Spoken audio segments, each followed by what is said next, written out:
What's up, everyone? It's Wesley back with you today with Core 4 Sports, and today we are doing our Week 12 college basketball rankings video. The first thing I would like to discuss is the shift in the top 10. This week we had a few top 10 teams go down, and so we got a shift in our rankings. We still have Gonzaga and Baylor at 1 and 2, but now you have Michigan at 3, Ohio State at 4, Villanova at 5, Illinois at 6, Texas Tech at 7, Houston at 8, Virginia at 9, and Missouri at 10. Speaking of one of those teams in the top 10, Illinois is our team of the week.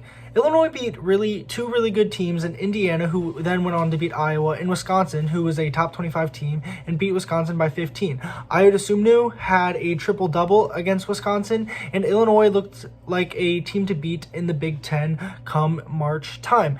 The Big Ten, speaking of, also has 3 teams in the top 6 in Michigan, Ohio State, and Illinois, and the conference looks good as ever and should be a threat and should get at least 7, 8, 9 teams maybe into the tournament this March. My bum of the week this week is Iowa. Iowa lost 2 very winnable games. The first one was to Ohio State. Ohio State was able to just make shots down the stretch, and Iowa was unable to get stops there at the end, and Ohio State went on to win. Over the weekend, Iowa lost to Indiana. Indiana is not that great of a team this year. However, Indiana made a shot with about 1 second left and beat Iowa. Obviously, these 2 losses aren't terrible. It's not like they got blown out in either loss, but 2 losses are 2 losses. And one of them wasn't to that great of a team, and Iowa just hasn't been able to consistently play good defense or really shoot the ball as well as they need to. They need, I think, use Luka Garza more, and they need more consistency from the three-point arc with people such as Jack Nunge. Some teams to note and some notable scores this week are, first off is Missouri. Missouri beat Kentucky and Alabama, handing Alabama their first conference loss of the year, and so Missouri went up 8 spots in this week's poll. Some notable scores. Tennessee lost to Ole Miss 52-50 this week. Eastern Carolina beat Houston to drop Houston 3 spots, 82-73. Villanova lost to St. John's and dropped 2 spots, 70-59. And Missouri, Alabama, as I referenced earlier, Missouri had a big lead, let Alabama come back late, but they just couldn't get it done at the end, and Missouri won that game 68-65. We have a few newcomers to the poll this week as well. We have USC, Loyola Chicago, Oklahoma State, and Rutgers has now rejoined the poll. And these teams actually aren't that bad. USC is playing really good basketball. Loyola Chicago only has 3 losses on the year. Oklahoma State's in a really good Big 12 and is playing at least above average basketball. And Rutgers has been up and down throughout the year, and they are now back into the top 25. Another team to be on the lookout for this week is Texas. Texas lost to Baylor and lost to Oklahoma State last week, dropping 7 spots. Obviously, this Texas team is still good. They beat Kansas by a lot, and they've shown that they can contend with anyone in the country. Baylor's a really good team, so I really don't think that them losing to Baylor is such a bad thing. But losing to Oklahoma State in double overtime and only scoring 67 points in 50 minutes of basketball, that's the thing that kind of strikes me. Texas is going to have to shoot the ball better and just score more if they're going to want to continue their success that they had earlier in the season and be a threat come March. Lastly, before I get to my picks of the week, I want to talk about Baylor. The Big 12 is interesting. Baylor is currently undefeated and sitting atop the Big 12. West Virginia is in second, and then you have a lot of teams there in second and third, including Texas Tech, Oklahoma, and Texas.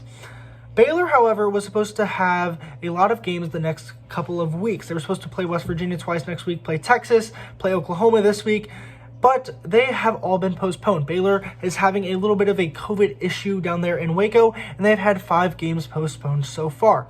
So what does this mean for the Big 12?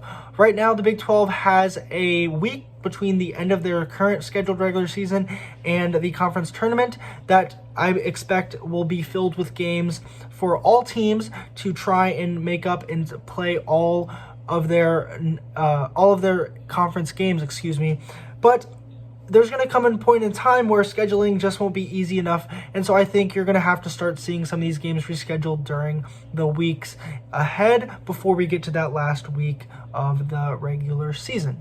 Now for my picks of the week. Last week I went 5-1 on my picks, bringing my season's total to 10-6. Not bad at all, I don't think. This week we have 5 games up for grabs. The first one is Oklahoma State and Kansas. Kansas is in desperate need of a win. They're also trying to not get swept in the regular season for the first time since 2018 by a team, and for the first time in the last handful of years. Kansas has struggled to shoot the ball. They've also struggled to play defense as they let up 91 points to West Virginia on Saturday. I do think Kansas will turn it around. I think Bill Self's a really good coach, and I think Kansas knows what they have to do to win, and so I think Kansas will beat Oklahoma State. Next is West Virginia and Texas Tech. Yes, I do go to West Virginia, and yes, I am a West Virginia fan, but I think this West Virginia team is playing its best basketball of the year right now. They finally learned how to play defense, and they're seeing a lot more production from their guards. Deuce McBride and Taz Sherman both had career highs against Kansas, and I think they've shown the ability to beat Texas Tech before, and I think if they can limit Mac McClung, they will win this game. Next is Rutgers and Iowa. This game was interesting earlier in the year as it was a top 15 matchup, but now it's both teams that are kind of different from where they were when they first played. Iowa's struggling a little bit, and Rutgers is finally getting back into the national conversation, but I do think Iowa needs to win a little bit more, and so Iowa will win. Next is Loyola Chicago and Drake. Drake was ranked as they were still undefeated this week, but then lost to Valparaiso over the weekend. Loyola Chicago is new into the rankings, but I do think Drake will get the win against Loyola Chicago. Finally is a Big East matchup between Villanova and Creighton. Creighton was high in the year in the top 10 earlier, lost to Kansas, if you guys remember, on free throws, and I do think this Creighton team's really good. I also think this Villanova team's really good, but I do see Creighton pulling off the upset here and beating Villanova this week. So that's it for today's video, guys. I hope you enjoyed. If you liked it, be sure to leave a like down below. Be sure to follow us on Instagram as well. So thank you for watching. Be sure to subscribe, and this is Wesley from Core 4 Sports.